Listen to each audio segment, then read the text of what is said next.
என் மேலான தமிழ் பெருங்குடி மக்களே, உங்கள் அனைவருக்கும் மேலரசம்பட்டு சமூகத்தின் பணிவான வணக்கங்கள். அன்பு உறவுகளே, நம்முடைய சேனலை நீங்கள் பார்ப்பது இதுவே முதல் முறையாக இருந்தால் நம்முடைய காணொலிகள் தொடர்ந்து உங்களுக்கு வர வேண்டும் என்றால் உடனே சப்ஸ்கிரைப் செய்து கொள்ளுங்கள். தொடர்ந்து நம்முடைய காணொலி பற்றின உங்களுடைய மேலான கருத்துக்களை கருத்துரை பகுதியிலே தவறாமல் பதிவு செய்யுங்கள். அன்பு உறவுகளே, நான் சில புகைப்படங்களை போடுறேன். இந்த புகைப்படங்களை வரிசையா பாருங்க.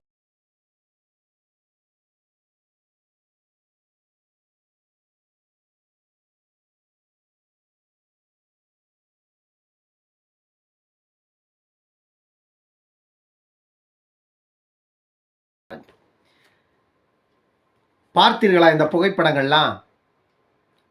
ஒரு திருட, ஒரு முள்ள மாறி, ஒரு முடிச்சொவிக்கு, ஒரு அயோக்கிய பையன், ஒரு குடும்பத்தை கெடுத்தவன், சசிகலாவுடைய காலில் ஆம மாதிரி தவழ்ந்து போய் பதவியை பறிச்சு சசிகலாவையே வீட்டை விட்டு வெளியேற்றின துரோகியோட வலது கையா உட்கார்ந்துக்கிட்டு இவன் பேசுறான் பாமகவை பத்தி. அரசியல் களத்துல பாமகவை விமர்சிக்கலன்னா நீங்கள் அரசியல்வாதிகளே இல்லை, அது எங்களுக்கு தெரியும். யார் ஒருவன் பாமகவை விமர்சிக்க துணிந்து வெளியே வரானோ அவன் தான் அரசியல்வாதி. ஏன்னா பாமகவை எதிர்க்கின்ற துணிச்சல் ஒருத்தனுக்கு வந்தாதான் அவன் அரசியல் கற்கிறான்னு அர்த்தம். நீங்க அரசியல் கற்கணும்னா பாமகவை எதிர்க்கணும். பாமகவை எதிர்க்கணும்னா பாமகவின் வரலாறு தெரியணும். வரலாறே தெரியாம நீ போய் பாமகவை எதிர்த்தா நாங்க எல்லாம் என்ன இதுக்காக உட்காந்துருக்கோம்? எடப்பாடி நேற்று 4 ஆண்டுகளுக்கு முன்பு எப்படி தவழ்ந்து போய் அவர் முதலமைச்சர் ஆனாரு? முதலமைச்சர் ஆன பிறகு அவருக்கு நடந்த சோதனைகள் எவ்வளவு? அத்தனை சோதனைகளும் வந்த பிறகு அவர் போய் விழுந்தது யாருடைய காலில்? மருத்துவர் ஐயாவுடைய காலில். மருத்துவர் ஐயா நினைத்திருந்தால் 2018 எடப்பாடி வீட்டுக்கு போயிருப்பாரு. ஆனா நீங்க என்னைக்கு மருத்துவர் ஐயா விமர்சிக்கிறீங்க? பாட்டாளி மக்கள் கட்சி தமிழ்நாட்டு மண்ணுரிமைக்கான கட்சி மட்டுமல்ல, மக்களின் வாழ்வியல் உரிமை கட்சி. அது நீங்க மக்களின் வாழ்வியல் உரிமையை பறித்து இந்த நாள் வரைக்கும் நாசம் பண்ண நாதாரி கூட்டமடா நீங்க. இன்றைக்கு திமுகவிலும் அதிமுகவிலும் பாமக கூட்டணியில இல்லை அப்படிங்கிறதுனால மட்டும் நான் பேசுறேன்னு நினைக்காதீங்க. என்னுடைய பழைய காணொலியை போய் பாருங்க. எப்பொழுதுமே உண்மையை பேசுவதற்கு ஒருபோதும் நான் தயங்கியதே இல்லை. நான் ஏன் தயங்கணும்? திமுக தான் தமிழ்நாட்டு மக்களுக்கு எல்லா அநியாயத்தையும் செய்ததுன்னு பேசுற அதிமுக காரன் அதிமுக ஆட்சிக்கு வந்த பிறகு திமுக கொண்டு வந்த இந்த சாராய கடைய ஏன் நீங்க தடை பண்ணல? திமுக ஆட்சியில் இருக்கும் போதும் பாமக அதை எதிர்த்து போராடுது. அதிமுக ஆட்சிக்கு வந்த போதும் பாமக அதை எதிர்த்து போராடுது. நீங்க ஆட்சியில் இருக்கும் பொழுது இங்க நாடகம் நடிக்கிறீங்க. ஆட்சிக்கு வந்தீங்கன்னா அவங்க செஞ்ச வேலையை நீங்க செய்றீங்க. உங்களுக்கு அவங்களுக்கு இருக்கிற வித்தியாசம் என்னன்னு பார்த்தா ஒண்ணுமே இல்லை. 2 பேரும் பச்சு வந்தீங்க, இவ்வளவுதான். நேரத்துக்கு தக்க நிறம் மாறுவீங்க, நேரம் வரும்பொழுது இடம் மாறுவீங்க, இவ்வளவுதான் உங்க வேலை. இதை மக்கள் இப்ப புரிந்து கொண்டார்கள். பாட்டாளி மக்கள் கட்சியின் வேட்பாளர் களத்தில் போட்டிருக்காரு மருத்துவர் ஐயா. அந்த வேட்பாளர்களை பாருங்க, முத்தான வேட்பாளர்கள், மக்களின் சொத்தாக கொடுத்திருக்கிறாரு. மக்கள் பயன்படுத்தி கொள்ளுங்க அப்படின்னு கொடுத்திருக்காரு. பாட்டாளிகள் பயன்படுத்தி கொள்ளணும். தமிழ்நாட்டு மக்களின் வாழ்வியல் உரிமைகளை மீட்கணும் அப்படின்னா இந்த வேட்பாளர்கள் 10 பேரும் சொத்து, தமிழ்நாட்டின் சொத்து. வெற்றி பெற்று வந்தா நாடாளுமன்றத்தில் கர்ஜிப்பார்கள் இவர்கள், மக்களின் குரலாக. திமுக 38 பேர் போய் 5 வருஷம் பெஞ்சை தேய்ச்சிட்டு வந்தது மட்டுமே மிச்சம். அங்க போய் தூங்கிட்டு வந்தது மட்டுமே மிச்சம். ஒரு நாடாளுமன்ற உறுப்பினர் கோமூத்திர பிரச்சனை, கஞ்சா பிரச்சனை, ஊழல் பிரச்சனை, இந்த பிரச்சனைகள்ல சிக்கி சிறைக்கு போறவன் தானே தவிர மக்களின் பிரச்சனைகளை நாடாளுமன்றத்தில் பேசி அதன் மூலமாக நாடாளுமன்றத்தில் இருந்து நிதிகளை பெற்று அந்த தொகுதியை வளர்க்கல யாரும். இதற்கு அதிமுக திமுக இரண்டுமே விதிவிலக்கு அல்ல. இரண்டுமே ஒரே குட்டையில் ஊறிய மட்டைகள் தான். CN ராமமூர்த்தியை பல ஆண்டுகளுக்கு பிறகு இப்பதான் பாக்குறோம். அதுவும் இந்த முக்தார்னு ஒரு நாதாரி இருக்கானே, இந்த நாதாரி கேட்கறான் பாருங்க அவங்கிட்ட கேள்வி. CN ராமமூர்த்தியே கூட இதை யோசிக்க மாட்டான். ஆனா இவன் கேட்கறான் பாருங்க, வன்னியர்களுக்கும் ராமதாஸுக்கு என்ன சம்பந்தம்? வன்னியர்களுக்கும் ராமதாஸுக்கு என்ன சம்பந்தம்? CN ராமமூர்த்தியை கூட இப்படி ஒரு கேள்வி எதிர்பார்த்திருக்க மாட்டார். ஆனா இவன் கேட்கிறான் முக்தார், வன்னியர்களுக்கும் ராமதாஸுக்கும் என்ன சம்பந்தம்? ரத்த சம்பந்தம் இல்லடா, உயிர் சம்பந்தம். வன்னியர்களுக்கும் ராமதாஸுக்கும் உயிர் சம்பந்தம். இன்றைக்கு திமுக சட்டமன்றத்தில் 35 தொகுதிகளுக்கு மேல வன்னியர்களை வேட்பாளராக போடுறதுக்கு காரணம் மருத்துவர் ராமதாஸ். அதிமுக 40 தொகுதிகளுக்கு மேல வன்னியர்களை வேட்பாளரா போடுறதுக்கு காரணம் டாக்டர் ராமதாஸ். மற்ற இயக்கங்கள் எல்லாம், தமிழ்நாட்டில் மற்ற இயக்கங்கள் எல்லாம் வன்னியர்களை வேட்பாளரா போடுறதுக்கே டாக்டர் ராமதாஸ் காரணம். ராமதாஸுக்கும் வன்னியருக்கும் என்ன சம்பந்தம்? முக்தாரே, நீ எல்லாம் உண்மையிலேயே நேர்ல கிடைச்சுனா காரி துப்பிடுவோம் மூஞ்சில் நான். ஏன்னா உன்னுடைய கேள்வி வந்துட்டு வன்மம் மிக்கது. வன்னியர்கள்னா உனக்கு என்ன அவ்வளவு கேவலமா? வன்னியர்கள்னா உனக்கு என்ன எரியுதாடா? வன்னியர்கள்னா உனக்கு என்ன எரியுதாடா?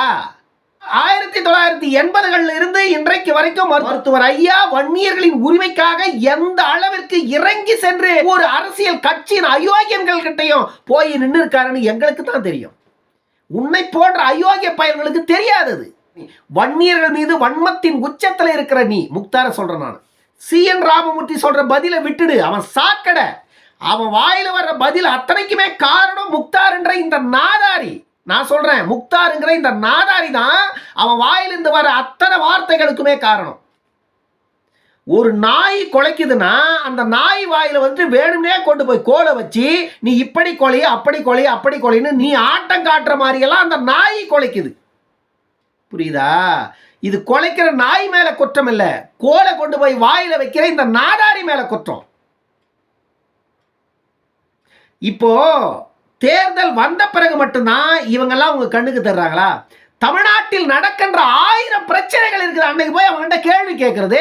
ஜாபர் சாதிக்குங்கிற ஒரு போதைப் பொருள் திருட 2000 கோடி ரூபாய்க்கு மேல இங்கிருந்து வெளிநாடுகளுக்கு கடத்தி விற்று அதில் கொழித்து இருக்கிறான திமுக குடும்பங்கள், அதுக்கு CN ராமமூர்த்தி கிட்ட போய் ஒரு பேட்டி எடுக்கிறது, காடு வெட்டி மனோஜ் கிட்ட போய் ஒரு பேட்டி எடுக்கிறது, இந்த சத்திய சிவான ஒரு புறம்போக்கு இருக்கிறான அவங்கிட்ட போய் ஒரு பேட்டி எடுக்கிறது, திமுக செய்யற அநியாயத்தை பத்தி எல்லாம் இவன் கிட்ட போய் கேட்கறது. இதுக்கெல்லாம் காரணம் என்ன? இதை பத்தி நீங்க என்ன நினைக்கிறீங்கன்னு ஒரு வார்த்தை போய் கேளுங்களேன். பாட்டாளி மக்கள் கட்சிக்கும் மனோஜுக்கும் என்ன சம்பந்தம் இருக்கு? நான் கேட்கிறேன். இந்த யூடியூப்ல உட்காந்துக்கிறவன்லாம் போயிட்டு நீ மனோஜை கூட்டு வந்து உட்காந்து பேட்டி எடுக்கிறியே, மனோஜுக்கும் பாட்டாளி மக்கள் கட்சிக்கும் உள்ள சம்பந்தம் என்ன? மனோஜ் பாட்டாளி மக்கள் கட்சிக்கு என்ன செய்திருக்கிறான்? வன்னியர்களுக்கு இது வரைக்கும் அவன் என்ன செஞ்சிருக்கான்? அவனுக்கும் வன்னியர்களுக்கும் என்ன சம்பந்தம்? பாட்டாளி மக்கள் கட்சிக்கும் அவனுக்கும் என்ன சம்பந்தம்? காடு வெட்டியாருடைய மகளை அவன் திருமணம் செய்து கொண்டிருக்கின்ற ஒரே ஒரு காரணத்துக்காக மனோஜ் இவ்வளவு பேசுறான். காடு வெட்டியாரின் மகளை இவன் திருமணம் செய்து கொள்ளாம இவன் இப்படி பேசி இருந்தா இந்நேரத்துக்கு அவனை நாரா கிழிச்சு தொங்க விட்டுருப்பாங்க. வன்னியர் சங்க தலைவர் காடு வெட்டியாரின் அடையாளம் வந்துட்டு இவனை காப்பாற்றி கொண்டிருக்கிறது. இவனுடைய வாயில வர பேச்சுக்கள் அத்தனையும் கழிசடைகள் கூட பேச மாட்டான். ஒரு ஊடகத்தில் பேசுற பேச்சோ, ஒரு மேடைகளில் பேசுற பேச்சோ ஒரு நாகரிகம் இருக்கணும். நானும் சில நாகரிகங்கள் தவறிய வார்த்தைகளை இந்த இடத்துல நான் பயன்படுத்துறேன்னா அது வரம்பை மீறி மனோஜ் பேசி இருக்கிறதுனால நான் பேச வேண்டிய சூழல் ஏற்படுது. ஆனா மனோஜ் அந்த அளவிற்கு பேச வேண்டிய காரணம் என்ன ஏற்படுது? அவன் வாங்கின பணம் அவன் அப்படி பேச வைக்குது. ஏண்டா, ஒரு இனத்திற்கான எதிரி அந்த இனத்தையே தாக்கி பேச சொல்லி உங்ககிட்ட எத்தனை கோடி கொடுத்தாலும் அதை தொட முடியுமா உன்னால? அவன் கொடுக்கிற அந்த எச்ச காசுக்காக தின்னக்கூடாதது தின்னுவியா?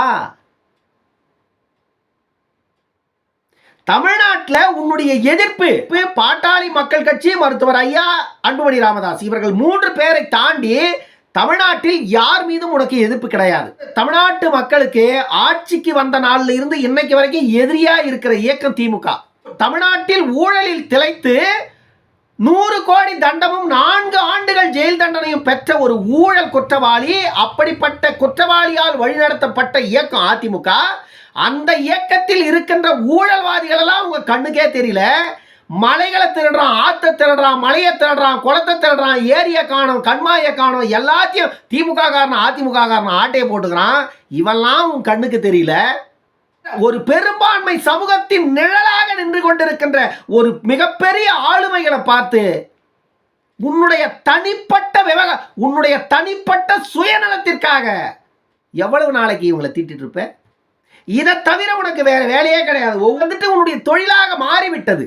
தேர்தல் வந்தா உனக்கு திருவிழா. ஏன்னா எல்லா யூடியூப் காரனும் உன்னை வந்து கூப்பிடுறான். அன்புமணி எதிர்த்து பேசுறியா? வாப்பா.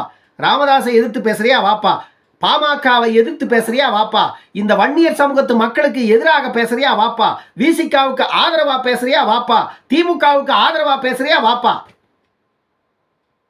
இது தேர்தல் வரும்பொழுது மட்டும். இதை ஒரு பிஸ்னஸா மாத்திக்கிட்டு இந்த மாதிரி கையேந்தி பிழைப்பு பிழைக்கிறதுக்கு வேற எதனா செய்யலாம். காடு வெட்டியார் அவர்கள் உயிரோட இருந்த கடைசி நொடி பொழுது வரைக்கும் சமூகத்தின் மக்களை உயிரா கருதினார். மருத்துவர் ஐயாவையும் அண்ணன் அன்புமணி ராமதாஸ் அவர்களையும் தமிழ்நாட்டின் மிகப்பெரிய ஆளுமையா மதிச்சார். மருத்துவர் ஐயாவிடமிருந்து என்னை பிரிக்க வேண்டும் என்றால் அது மரணம் ஒன்றுதான் பிரிக்கும் என்று முழங்கினார். தமிழ்நாட்டில் ஒரு நாளைக்காவது மருத்துவர் அண்ணன் அன்புமணி ராமதாஸ் அவர்களை முதலமைச்சராக்கி அழகு பார்க்க வேண்டும் என்று எண்ணினார். அவர் உயிரோடு இருந்த வரைக்கும், அதனால் வரைக்கும் இந்த மனோஜ்ங்கிறவன் யாருன்னு இந்த தமிழ்நாட்டில் இருக்கிற ஒருத்தருக்கும் தெரியாது.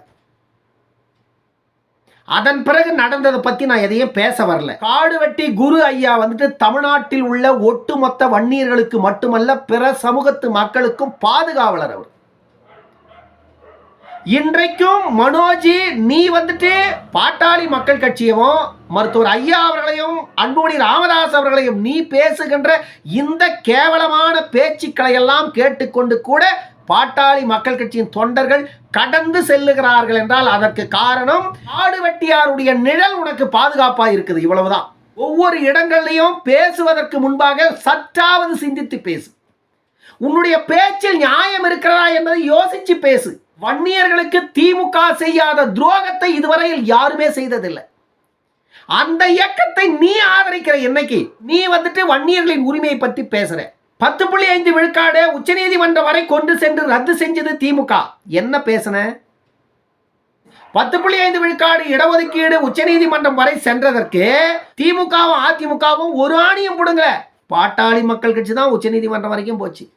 அன்றைக்கு நீங்க எல்லாம் எங்க போனீங்க? இந்த CN ராமமூர்த்தியோ இன்னைக்கு பேசிக்கிட்டு இருக்கிற இந்த வீணா போன வெட்டி முண்டமோ எங்க போயிருந்தீங்க? அன்னைக்கெல்லாம் போறது உச்சநீதிமன்றம் வரைக்கும் போயிட்டு அதை மீட்டு எடுத்துட்டு வந்து மக்களுக்கு கொடுக்கிறது. நீங்க தான் வன்னியர்களின் பாதுகாவலர் ஆட்சியை கொண்டு வந்து மக்களுக்கு கொடுக்கிறது. இன்றைக்கு நான் விசிகாவிற்கு வாக்கு கேட்பேன், பாட்டாளி மக்கள் கட்சியை நான் தோற்கடிப்பேன். ஏண்டா பெட்டக்கோழி கூவி பொழுது வெடியாதுன்னு ஒரு பழமொழி சொல்லுவாங்க கிராமத்து பக்கம். அந்த மாதிரி இருக்கு உன்னுடைய பேச்சு. நீங்களும் எதுவும் செய்ய மாட்டீங்க. அவன் கொடுக்கறத வாங்கி உங்க வயிறை கழுவிக்குவீங்க. மற்றவங்க எதனா செய்தாலும் அவங்க மேல 1000 குற்றத்தை சொல்லுவீங்க. யாரெல்லாம் இந்த சமூகத்திற்கு எதிராக நிற்கிறாங்களோ அவங்க காலிலேயே போய் காலத்துக்கும் விழுந்து கிடப்பீங்க. இதுவெல்லாம் நடக்க கூடாது என்று யாருன்னா சொன்னாக்கா அவங்க உங்களுக்கு எதிரியா தெரிவாங்க. இல்ல உங்களை மாதிரி ஆட்கள் எல்லாம் சமூகத்தின் அவமானம். உங்களை மாதிரி ஆட்கள் தான் இந்த சமூகத்தின் அவமானம். CN ராமமூர்த்தி, இந்த மனோஜி, இந்த சத்திய சிவா இவனுங்கெல்லாம் இந்த இனத்தின் அவமானங்கள். இவனுங்கெல்லாம் இந்த இனத்தின் அவமானங்கள். இவர்களை பயன்படுத்தி ஒரு சமூகத்தையே கேவலப்படுத்தி பேசுகின்ற இந்த முக்தார் போன்ற இந்த நாதாரிகள் எல்லாம் எங்கன்னா கண்ட இடத்துல காரி துப்புங்க அவனுக்கு மூஞ்சிலேயே. அப்பதான் அவனுக்கு இன்னொரு நாளைக்கு இந்த தவறை செய்ய மாட்டானுங்க.